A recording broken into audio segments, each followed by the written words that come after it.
Hi, Jeremy, and hi, everybody. So thank you for the invitation to talk. As Jeremy mentioned, I'm going to be talking about waterborne skin and soft tissue infections. I see that I am now part of the division of infection diseases, which is perhaps a division that is only me. Should be obviously infectious diseases. And also, I am sitting in a rather noisy area. I have tried to mute the background noise as much as possible, so I hope it's not too disturbing. But unfortunately, I can't do anything about that right now.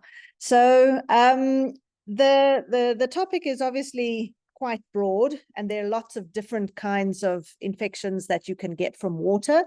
Not all of those infections cause skin and soft tissue manifestations. And there's a long list of different organisms, and I didn't really want this talk to be just me presenting like the clinical manifestations and microbiology and whatnot of all these different organisms.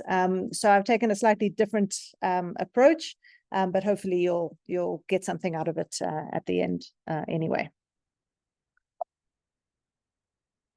Okay, so this is a map of North Carolina. And I have pointed out a place called Lake Lure, which has a very beautiful bridge, which I'm going to show you in a second.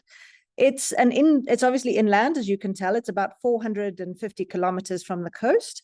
But as many places in America, there are lots of bodies of water and rivers and so on. And this particular town is over a lake and near a river called the Rocky Broad River, and the lake is obviously called Lake Lure. And they have over the river, they have this beautiful old bridge. There was when they decided that they needed a bigger highway to get over the river, they decommissioned this bridge and they were going to knock it down. And the citizens of the town, Chimney Rock, which is where it is, decided that they would turn it into this beautiful flowering bridge. And they have seasonal flowers that they plant, and you can walk along this bridge from one side of the river to the other side of the river, and it's really quite beautiful. And then, of course, what happened is that Hurricane Helene arrived. And Hurricane Helene obviously developed in the Gulf of Mexico, and it intensified into a very dramatic storm. It kind of bypassed Florida, which is where everybody thought it would head towards, and it moved further north, and the intensity of the storm was maximal in North Carolina.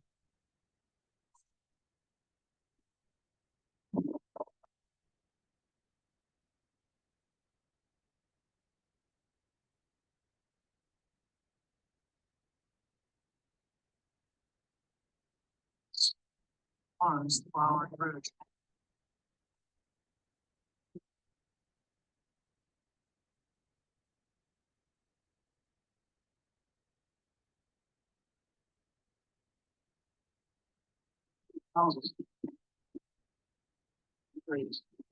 That's the main road. It's the Memorial Bridge. Crossed the bridge last night. So I'm not sure if you could hear what the person who took that video was saying, but he was pointing out the flowering bridge, which obviously was almost completely washed away. What you can see in the frame now is Memorial Bridge, which is what was built to replace the flowering bridge. And you can see the kind of rampant waters. That very placid looking Rocky Broad River was turned into this torrent of water rushing down the main roads and through the town and so on. And this is the Lake Lure Visitor Center on a good day. And unfortunately, this is the Lake Lure Visitor Center following Hurricane Helene. And you can see that there's lots and lots of water and standing water and mud, and you can see all the bulldozers there trying to clean up the area. And this is another site in Chimney Rock where you can see large chunks of the tarmac from the roads that have just landed in the parking lot of the Walgreens, and you can see that big puddle of muddy standing water in the area. Now let's imagine that there is this lady who is a North Carolinian from Chimney Rock, and I've called her Patricia, and she's a volunteer horticulturalist for the Flowering Bridge. And following Hurricane Helene, she presents to hospital several days later. She's returned home to her house, and she's been wading through water, and she's been gathering up what she can salvage from the wreckage. And she scratched her arm on a splintered piece of wood, and then she developed this very red, sore arm. She feels really unwell.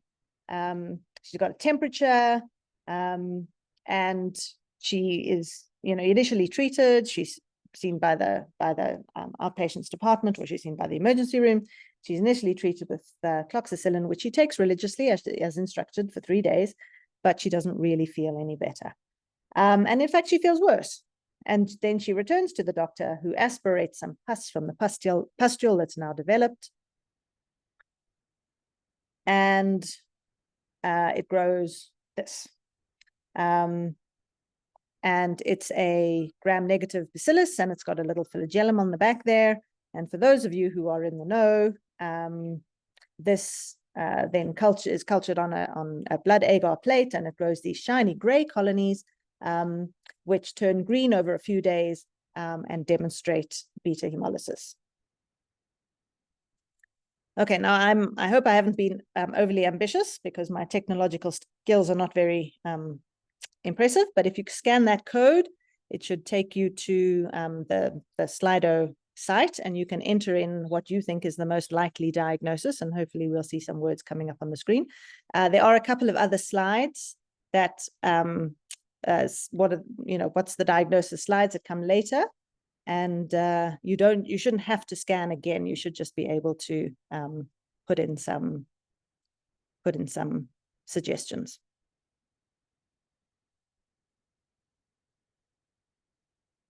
Okay, we've got some Pseudomonas, we've got some Aeromonas, we've got a Vibrio, Aeromonas species, Aeromonas hydrophylla, another Pseudomonas, another Vibrio. Okay, a few more Vibrios. Okay. All right, we've got a few more on the way. I'm going to have to do some maths here to try and count. So we've got essentially, I think we've got an even distribution between Aeromonas, Pseudomonas, and Vibrio infections. Okay, and the answer, in fact, is that this is an Aeromonas species, and obviously hydrophylla is a common one. There are various other Aeromonas species, but that's the one I think most of us are most familiar with. So the thing about this, so a lot of Vibrio came up, and the reason that it's probably not the Vibrio is that it's quite a long way from the coast, so we're expecting more freshwater here. I mean, the storm surges apparently were enormous, but I'm not sure they'd make it over 400 kilometers. So we're probably talking mostly freshwater here. And the Aeromonas species are ubiquitous freshwater organisms.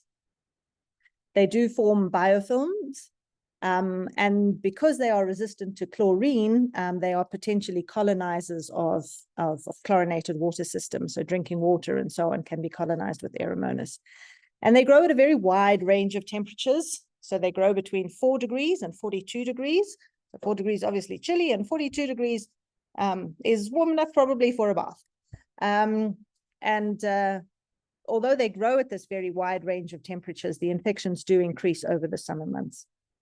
So they do cause wound infections, and they usually occur in immunocompetent people, and they're often related to penetrating injuries or abrasions occurring in water or soil. And it can present with a range of presentations. So cellulitis, myonecrosis, ecthyma gangrenosum, metastatic myositis and osteomyelitis, and even gangrene.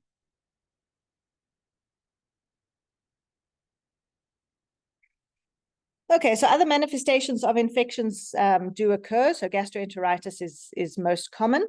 Bacteremia does occur as well, and it can occur as a result of skin and soft tissue infections. It's usually associated with some sort of immunocompromise. So possibly older people, particularly with hematological malignancies, people with hepatobiliary disease. And it's particularly associated with Aeromonas veronii. It can rarely occur following respiratory infections. It can rarely cause respiratory infections following near drowning. So that's obviously, again, a waterborne manifestation. And it can cause metastatic infections of other organs. The susceptibility patterns vary quite widely by species and by geography. But most of the time they are resistant to penicillin and ampicillin. It's in general susceptible to Bactrim, to fluoroquinolones, to second and third generation cephalosporins, to aminoglycosides, chloramphenicol, and tetracyclines. All right, so this is a leech. And the practice of medicinal leeches the practice of using medicinal leeches is called hirudotherapy. And people may receive hirudotherapy for all kinds of things, both complementary types of therapy, but leeches have also been used to assist in traumatic and surgical wound healing and debridement and so on. And the value of the leech apparently is related to the anticoagulant and antiplatelet and vasodilating properties of the saliva of the leech. But a number of aeromonads have been found as endosymbionts in the mouths of leeches and can contribute to, they contribute enzymes and vitamins and antimicrobials. And they can obviously, if they're being used as medical therapy, if somebody already has a wound, or even potentially if they don't already have a wound, when you're trying to facilitate the healing, you can cause infection of the wound. And a research team even went so far as to see whether, if you incorporated ciprofloxacin into a meal that you fed the leeches, could you eradicate the aeromonads in the mouth of the leech. And obviously, if they're an essential component to the metabolism of the leech, they help to digest that blood meal. And obviously, if you get rid of them, the leech doesn't do that well. But you can potentially make them safer to use for the purposes of hirudotherapy. I mean, personally, I wouldn't have thought it was necessary to go to all the trouble of eradicating aeromonads in the mouths of leeches, to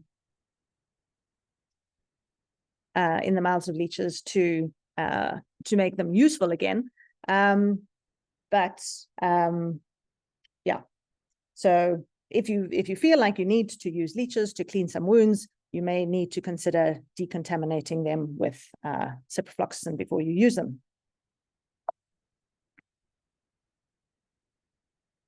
All right, so this now is where Pat's friend Irma lives.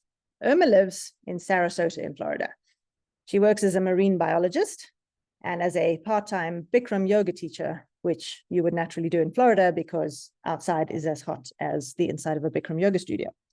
And she took up yoga when she discovered that she was diabetic, and she decided that she needed to lead a healthier lifestyle. And unfortunately for Irma, who lives in Sarasota, Hurricane Milton followed Hurricane Helene by less than 2 weeks and brought storm surges of more than 2.5 meters to Sarasota. Irma, who had heeded calls to evacuate, also returned home to a house that was flooded by this brackish water from the storm surge and piles of mud. And she buckled down barefoot in the Florida heat and started her cleanup. Several days later, she presented to hospital with red, painful lesions on both legs, which were rapidly increasing in number and starting to blister.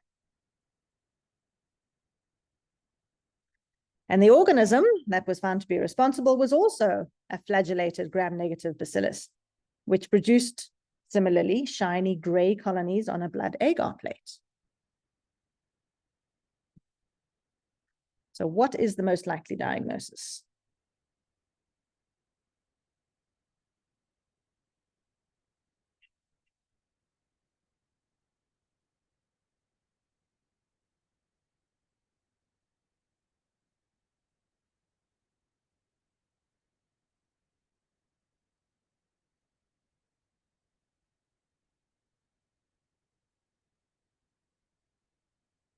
All right, so there are a number of people still typing, but I think we're all on the same page. So this, yes, is a Vibrio vulnificus infection.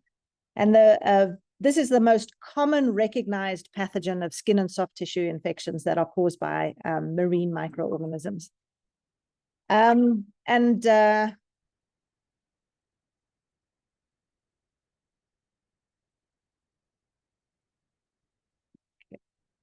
So the Vibrio is a free-living organism. The Vibrio vulnificus is a free-living organism that is found in brackish and salt water. It's an organism that's very sensitive to temperature fluctuations.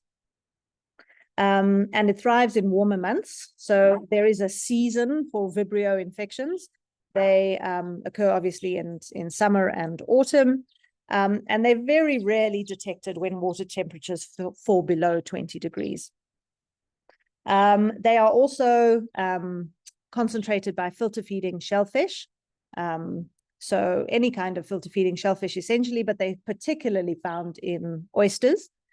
And the primary bacteremia that develops with Vibrio vulnificus is usually associated with consumption of shellfish rather than from inoculation of wounds.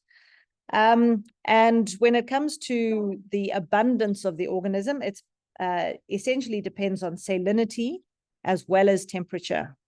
So too little salt and too much salt in the water that it lives in is detrimental to the growth of the organism.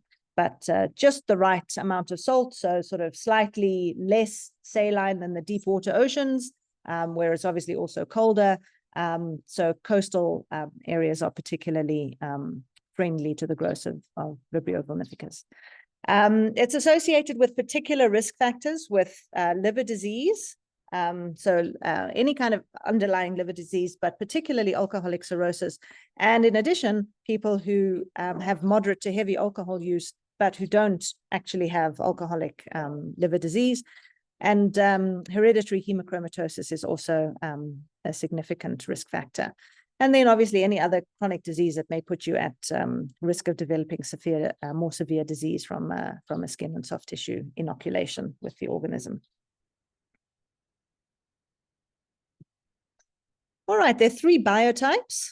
Biotype 1, which accounts for almost all human infections. Biotype 2, which is mostly an eel pathogen. And then a third type, which is a hybrid really of 1 and 2.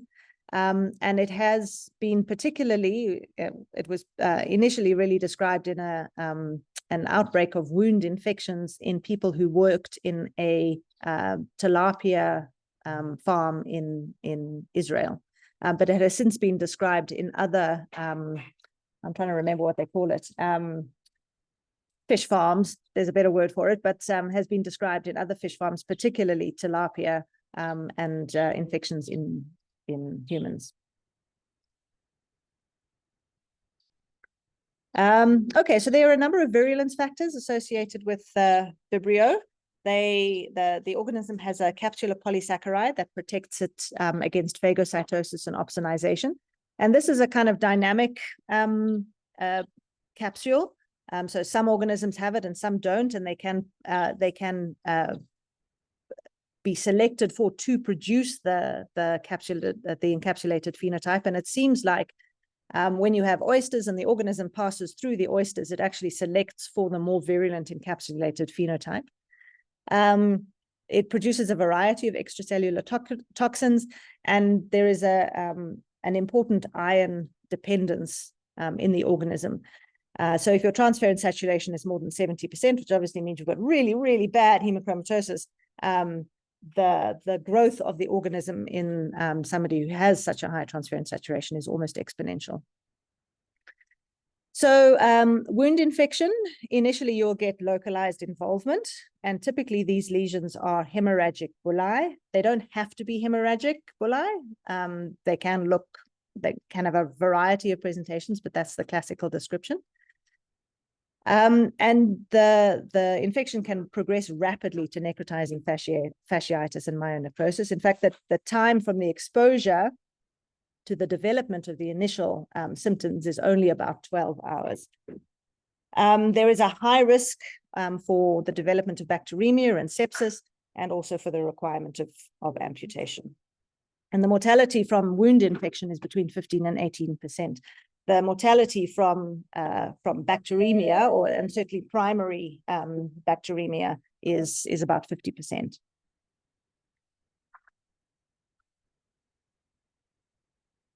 Okay, so the treatment of Vibrio vulnificus is immediate surgical debridement. So that's extremely important to remove as much of the infected tissue as possible.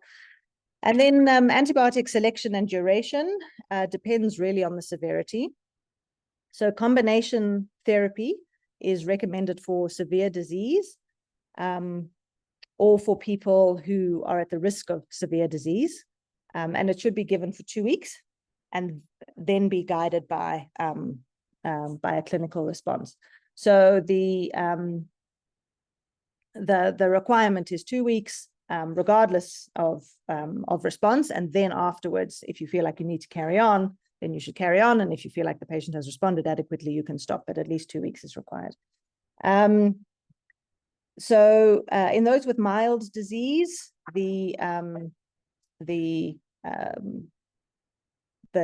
duration depends on the clinical response, and treatment can be de-escalated.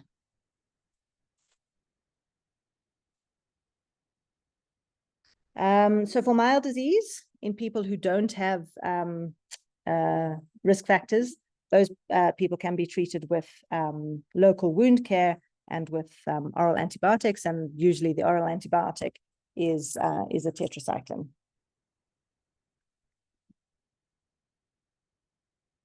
Okay, so most of us obviously know about climate change, and for the most part, we believe it exists.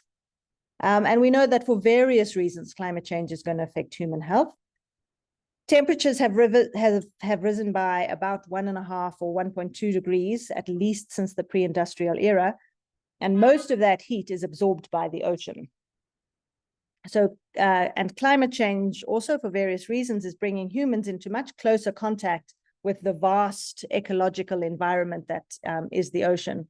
And the reasons for that are that the sea levels are rising, and extreme weather events like hurricanes are becoming more common and more severe.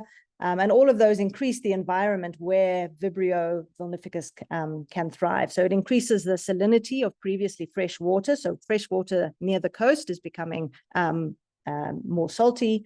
It's obviously creating warmer oceans, so larger parts of the oceans are warm, and extending the optimal warm growing periods for the organisms. So, you know, the summers and the warm autumns and so on are much longer. And then obviously these hurricanes and these extreme weather events and so on cause flooding and displacement of people, and that obviously puts people at risk of infection as well. And Florida, since the hurricanes Helene and Milton, has seen an increasing number of flesh-eating bacteria, which obviously is very scary. So in September, Florida had 6 cases of Vibrio infections before Helene's arrival. And then by the end of the month, so Helene arrived on like the 26th of September. And by the end of the month, that number had risen to 24. And since both hurricanes have struck in Florida, there have been 38 cases. And that's brought the total number of cases up to 76. So it's a significant risk factor, these climate change and these organisms.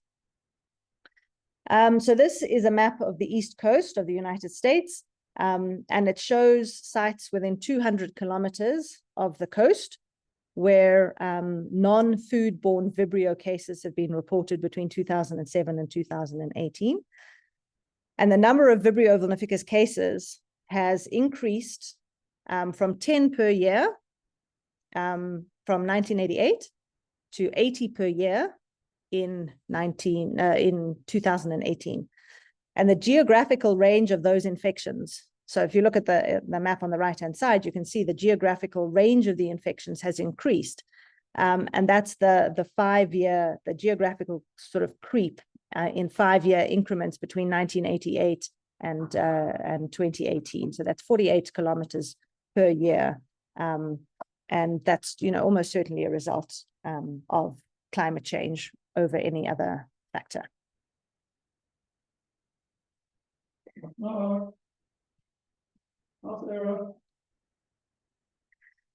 So now Irma, she has a husband, and Irma's husband's name is Phil. And he's also a marine biologist, but his particular passion is freshwater tropical fish. And he wasn't at home either, fortunately, when the hurricane hit. He was already on the other side of the state, but obviously he returned home afterwards to help with the cleanup of his home. And following the traumatic incident with his wife's Vibrio infection, they decided that they would take a break and go and visit his sister for a while. And while they were there, Phil noticed some small and painless nodules on his hands. So they'd been visiting for like a couple of weeks, 3 weeks or so, and he noticed these small painless nodules on his hands. He didn't want to worry anyone, so he kind of kept it to himself, and they seemed to heal on their own.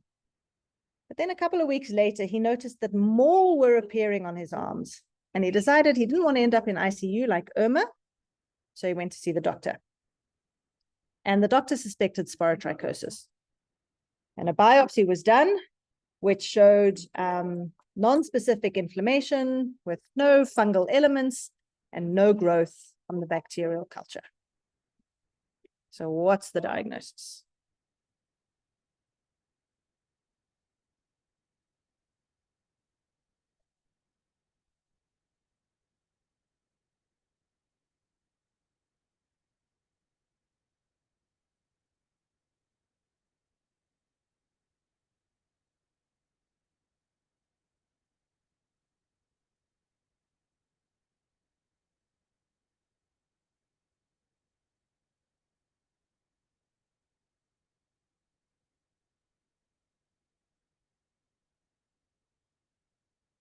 Okay, again, everyone happily on the same page here. Mycobacterium marinum. So this was first isolated in 1897, so probably first isolated in 1897 from a common carp, and the person who isolated it named it Mycobacterium piscium, saw some acid-fast bacilli on a sample from the fish. So although it has a different name, the description certainly fits in with Mycobacterium marinum. And then it was isolated again and identified in several marine fish, which had died at a Philadelphia aquarium in 1926, and it was then called Mycobacterium marinum. It is now known to be a ubiquitous organism. It causes illness in a range of aquatic and land animals. So it causes in fish and in frogs and in dolphins and manatees and a whole range of different kinds of animals, including snakes. This is a royal python, and I learned only yesterday that royal pythons were used as jewelry by the ancient Egyptians. So they would wear pythons and around their necks and on their arms, and then it's in their crowns or as a crown. I happened to learn that at my kids at a party that my kid went to yesterday. So, all sorts of places to learn new things. All right. So Mycobacterium grows on the skin. The reason for that is that it likes to grow at low temperatures. So it grows at about 30 degrees when you try and culture it. And the low temperature of human skin is ideally suited to the growth of the organism. And it causes about 80% of non-tuberculous mycobacterial infections of the hands. That doesn't mean that there are a lot of non-tuberculous mycobacterial infections of hands, but if you do find one, then it's highly likely that it's going to turn out to be Mycobacterium marinum. There are various people who are going to be at risk of developing these infections, and that's people who are involved in aquatic sports, fishermen, fish and oyster farmers. Sorry, that's supposed to be one sentence. People who are involved in the aquaculture industry, and then obviously aquarium owners, which is where most of us remember the organism from. But only about half of those who are infected can actually identify a source. And of those, about 50% of those infections are aquarium related, over all the other risky activities that people might be involved in. And it usually involves inoculation into abrasions or superficial wounds. So lesions may be single or multiple. The single lesions can be papular, they can be nodular, they can be verrucous, or they can be ulcerated. And there may be sometimes sort of minimally purulent secretion. So not a lot of secretions, and they sort of can be a little bit purulent. And then classically, you see the spread along the lymphatics, and it looks like, sporotrichosis. It's described as sporotrichoid extension with these chains of lesions that spread towards the head, that spread centripetally. The infection can be complicated by disseminated infection in people who are immunosuppressed, so transplant recipients and people who are on corticosteroids. And locally invasive infection has been associated with steroid injection at the site. And to be honest with you, I wasn't entirely clear whether it was the injection had been given and then had been contaminated in some way, or whether the injection had been given for a sore or swollen wrist or finger or something like that, and that had resulted in local dissemination. I suspect it's the second. Okay, so the diagnosis of Mycobacterium marinum. So obviously, history is extremely important, but clinically it's quite non-specific, especially if you only see one lesion. And unfortunately, the histology is also quite non-specific. And less than 50% of those lesions who turn out to be culture positive actually show granulomatous inflammation, like you would expect to see with a mycobacterial infection. And typical granulomas that you might see with epithelioid or multinucleated cells don't usually form until 6 months after infection. So you've already got a clinically apparent lesion, but the granulomas don't actually form for quite a long time. So histology isn't always all that useful. And it can look very similar to other mycobacteria, MTB and non-tuberculous mycobacteria, nocardia. And unfortunately, there's a very low mycobacterial burden in the lesions themselves, so you don't always see the organism either. So deep tissue culture is the cornerstone of diagnosis. So in terms of treatment of Mycobacterium marinum, susceptibility testing can be used to guide therapy. And especially if the response is poor, so you've started something empirically and the response is poor, then you should try and culture again and see if you can get some susceptibility. Earlier is usually better than later. But there really isn't any consensus. Even if you get susceptibility testing, there isn't really any consensus on what the regimens are that you should use. And there's no randomized controlled trial evidence for any particular option, one over the other, although in general, combination therapy is often recommended. Monotherapy can be considered for mild superficial skin infections. Duration is guided by the clinical response, and therapy can be stopped usually 1 to 2 months after the skin lesions have resolved. The average duration of therapy is about 3.5 months, and that's essentially based on case reports. It's not a recommendation. But it's usually based on case reports of the skin lesions.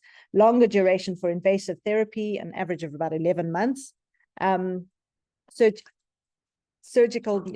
Surgical debridement is based on the usual principles governing surgical intervention. So if there's like a lot of pus or something that needs to be drained, you could potentially consider draining it if necessary. But there isn't a particular guideline for surgical intervention. All right, and this is just a little infographic regarding Mycobacterium marinum. So it's going to include the clinical pictures and so on, what you can use for diagnosis, what it looks like under the microscope, and what you should consider in terms of management. All right, so there are other aquatic mycobacteria. Mycobacterium fortuitum is a rapidly growing mycobacterium. It's found both in fresh and salt water. And there are some specific risks like foot baths and pedicures, and ichthyotherapy, which is where the fish come and they nibble the little bits of dead skin off your feet. And it presents as erythematous papulous lesions, which progress over weeks or months. They become purplish, they may fluctuate, they are painful, these ones, and then they evolve into nodules, and they eventually will resolve with scarring. And treatment, again, guided by susceptibility testing. At least 2 drugs is recommended. In general, they're susceptible to chlorithro, tetracyclines, etc. And the duration that you should treat the patients for is at least 4 months. And then Mycobacterium ulcerans. So this is the cause of the Buruli ulcer. It's also called the Kakarifu ulcer and the Kasonga ulcer. If you happen to be in the Congo, it's called the Kasumi ulcer if you happen to be in New Guinea. And it's called the Barnsdale ulcer if you happen to be in Australia. And it manifests in endemic foci around aquatic systems. So rivers, lakes, irrigation systems, marshes, and so on. And outbreaks tend to be related to environmental changes. So if there's anything that's disturbing the surface water, like deforestation or agriculture or some kind of hydraulic installation or something, if the natural environment is being disturbed by those interventions, you might find outbreaks. So there is epidemiological and molecular data that links water and Mycobacterium ulcerans, but the mechanism of transmission is actually not clear. It's actually quite hard to culture the organism from environmental water sources. And admittedly, it was quite old. The paper wasn't recent, and maybe things have changed, but there were only 2 reports of successful culture of Mycobacterium ulcerans from water sources. But there's definitely an epidemiological link, and it's not entirely clear how it happens, whether it's just skin microtrauma and inoculation from the water, or if it's related to bites or stings from aquatic insects or possibly fish that actually causes infection. So the diagnosis is a fairly typical presentation in the right environment. So in an endemic area, if there's a single slowly progressive painless ulcer in somebody who doesn't have systemic symptoms, then it's fairly classic, and the diagnosis is often made that way. There are less typical forms like nodules and plaques and edematous forms of infection that may not look as typical, and then the diagnosis is not so clear. You can do a Ziehl-Neelsen stain on swabs or biopsies, or you can try and culture the organism. You can take a histological sample, but the most effective method for diagnosis is a PCR. So the sensitivity for those diagnostic tests for the ZN stain is about 40 to 80%, 20 to 60% for culture. Histopath will give you a diagnosis in 90% of the cases, and the sensitivity for PCR is about 90%, is over 90%, so better than histology. But in the areas where this presentation is endemic, it's often difficult to get hold of those more advanced methods of diagnosis, and so the diagnosis is often made clinically. And the treatment is essentially surgical intervention. So there's a very wide excision around the ulcer, and you've got to make sure that you get a lot of healthy tissue as well, so that you can completely excise the organism, because there aren't really any effective antibiotics. And the earlier you treat with wide surgical excision, the better.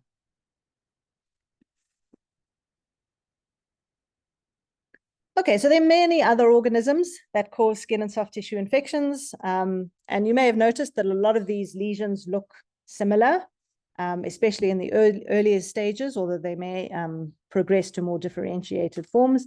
So as always, based on the fact that they all look very similar, we need to collect as many clues to the diagnosis as possible. So the exposure history is extremely important.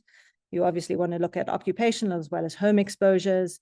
Got to think about hobbies. Travel history obviously is extremely important. You've got to interrogate what kind of water it is that they were exposed to. Was it fresh water? Was it still or flowing water? Was it brackish? Was it actually seawater? Was it treated in some way? Was it chlorinated, etc.? Were there any injuries sustained? Did someone get their finger caught in a fish hook or something? And is this patient at risk of more severe disease based on something like their immune response? So in terms of clinical manifestations, is this a superficial infection, a deep infection, or a necrotizing infection? So obviously with a cellulitis, the patient might have a temperature. They may be tender, red, swollen, warm. Is there any pus or an abscess forming? Is there any lymphatic involvement? And what does their skin lesion actually look like? And for those of you who remember your dermatology, is it a papule, a nodule, a pustule, a plaque, or an ulcer? And then is there any evidence of any deep infection? So if the patient has progressive pain or persistent pain on passive movement, is there any air? Is there any crepitus? Is there any joint swelling? And does it look like this patient is systemically ill? And then obviously the very concerning part of it is whether the infection is progressing to a necrotizing infection. So is the patient just getting more ill? Do they have severe pain, and the severe pain out of keeping with what it looks like on the surface? Are they developing skin bullae? Is there obvious necrosis or ecchymosis? And then in terms of investigation, so your investigations are going to be guided by your clinical suspicion of the diagnosis and the severity of the illness. So if somebody comes into the GP practice and they're looking generally well, you may not feel the need to send any blood tests, but if they're looking more severe and you feel like you need to admit the patient to hospital, you would obviously look for markers of infection and do your full blood count and obviously your blood cultures. And then if somebody comes in with describing a wound that they got when they were fishing or they were cleaning up their house after the hurricane, and the wound itself looks uninfected, but there has been water exposure. The important thing to do is to make sure that it's well irrigated, so you wash out anything that might be causing the problem, remove foreign bodies, and take away any crushed or dead tissue. Then each wound needs to be assessed in terms of whether or not it needs to be surgically closed. So the size and the site of the wound, so if it's a cosmetically concerning wound that needs to be closed, that might be something to consider. If it's a very large wound, you might be more predisposed to close the wound. What is the nature of the water exposure? So if it's if someone was standing in that big puddle outside Walgreens, you would be less inclined to close it. But if it was a wound that you had sustained in a swimming pool or a hot tub, you might say, well, that's, it's chlorinated water. It's less likely that this is going to be a problem if we close the wound. And then you would ultimately, you would prefer to delay closure. And so you would assess whether or not this wound could be safely closed at a later stage. And then you would consider whether prophylactic antibiotics are worthwhile. So you would think, is it a very deep puncture wound? Is it, what is the status in terms of surgical repair? Can you do a primary closure? Is there a crush injury? Can you, have you properly debrided and so on? Is there any vascular or lymphatic compromise which could delay healing or compromise healing? Is it on the hands, the feet, the face, the genitals? Is it near a bone or a joint? Especially a prosthetic joint. Sorry, I realize you can't see that. And is there any immunocompromise? Is the patient at risk of developing severe disease? Okay, and then in terms of management of wounds that look infected, you would do the same thing that you would do for an uninfected wound. You would irrigate, debride, remove foreign bodies. If closure was necessary, you would do delayed closure. So if it needed to be closed, you wouldn't do it immediately. You would definitely delay it if the wound looked obviously infected, and obviously collect some microbiology specimens. And then in terms of empiric antibiotics, consider a first-generation cephalosporin and a fluoroquinolone. If there's some seawater exposure or brackish water exposure, you would consider adding doxycycline. And then if there was, if the wound or the water was contaminated by soil or sewage, then you would consider adding metronidazole as well. Okay, thank you very much for your attention.